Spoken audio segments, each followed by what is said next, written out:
All right. Hi, everybody. First, want to let you know that I just did this a moment ago, and I did a just an incredible job. And then when I was done, I forgot I never pushed record. So this is me doing it for the second time.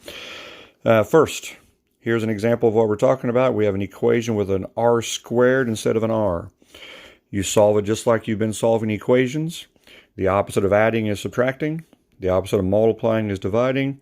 The opposite of squaring is square rooting. So if I want to isolate this r, I first need to move the 3 to the other side by subtracting 3. I get 25r squared equals 1. I get rid of a times 25 by dividing by 25. Most of you are probably going to use decimals here, and that would be 0.04 when you divide 1 by 25. And then now here's the kind of new thing. You should have emphasized it in 8th grade. To get rid of a square root, or a square, use square root. Opposite of adding is subtracting. Opposite of multiplying is dividing. Opposite of squaring is square rooting. Now I need to make sure we emphasize something here. I'm going to look at the number 25. If I want the square root of 25, most of you would say the answer is 5, because 5 times 5 is 25. But what you'd be forgetting is negative 5 times negative 5 is also positive 25. So when I take the square root of a number like 25, my answer is both positive and negative 5. Okay? So when I take the square root of 0.04, it needs to be both positive and negative 0.2. Okay? Positive and negative 0.2. You can either write it like that, or you can write positive 0.2 and negative 0.2. Okay? Plus or minus 0.2, or positive 0.2 and negative 0.2. Okay? So remember, when you take the square root of 25 isn't just 5, it's also negative 5. So when you're solving these equations, if you take the square root of a number, make sure you realize it's not just positive 0.2, it's also negative 0.2. Okay, I want to make sure I emphasize this here. 0.04, I've got my cheesy calculator here. I left my good one at school. And I just take the square root, which is 0.2, but remember it's positive and negative 0.2. Number 2, analyze the problem. I have a squared equation again. We have a squared equation. We have a times 25, and we have a plus 8. To get b by itself, I first move the 8 to the other side by subtracting 8. That gives me 49. I get rid of a times 25 by dividing by negative 25. And then dividing by 25. 49 divided by 25 is 1.96. And like I said, that is what b squared equals. So to get rid of a square, I square root both sides. And when I square root 1.96, I get 1.4. However, that's positive or negative 1.4. Like I said, you can write it as one problem plus or minus, or you can write it as two separate looking problems like that.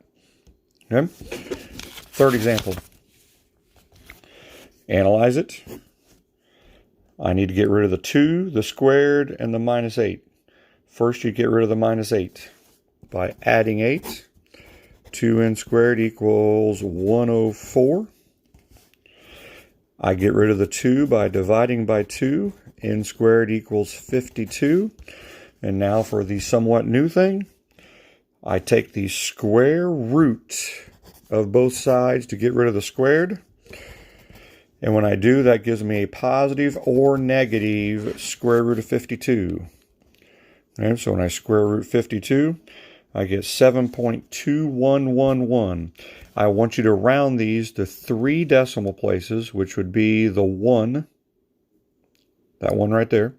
And I look back here, and that 1 says leave it as a 1. So it's 7.211, since the next number is a 1. You stay at 1 right there.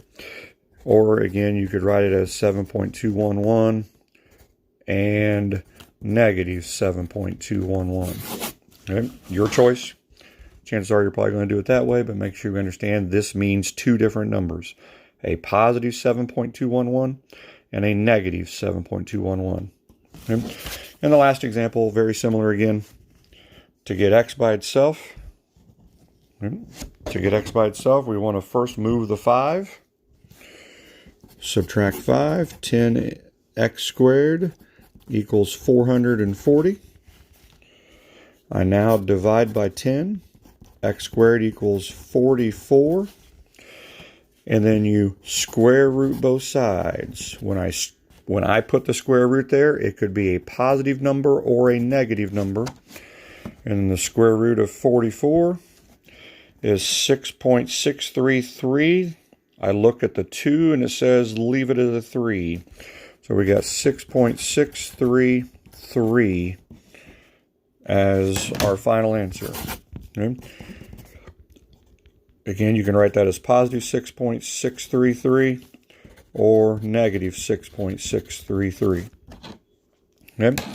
I want to go back in case some of you understand fractions pretty well. At this point right here, since that was a b squared equals 49 over 25, maybe some of you notice that 49 and 25 are both perfect squares. So if I square root both sides here, I could also call that 7/5. But remember, it's not only 7/5, it's also negative 7/5. Okay? And then if you divide 7 by 5, you're going to get 1.4. If you divide negative 7 by 5, you're going to get negative 1.4.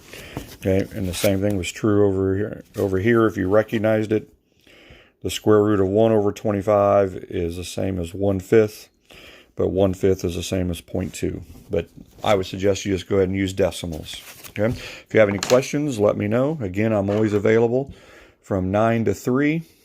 Anytime after 3, I may or may not answer your question. And then I can guarantee you after 9 o'clock at night, I will not answer your questions until the next day. Please don't wait till the last minute to do this. Take care of it now. And while recording this, my cat decided he wanted to look outside. Have a good day.